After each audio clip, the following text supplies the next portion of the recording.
Казвам се Веска Георгиева и съм от България.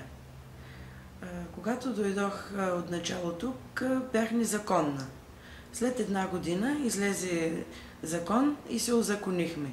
Отначало беше малко трудно за нас, чужденците, защото имаше много трудности по инстанциите, но чакахме много големи опашки. Беше много трудно, но след като вече трябваше да си подновим документите, нещата се улесниха и по-бързо подновявахме документите си. Сега мога да кажа, че нямаме проблеми с престояне тук. Всичко е много по-лесно и доволна съм от престоя си в Гърция. Добре изкарвам тук, работя, плащам си наемът, живея под наем и нямам проблеми с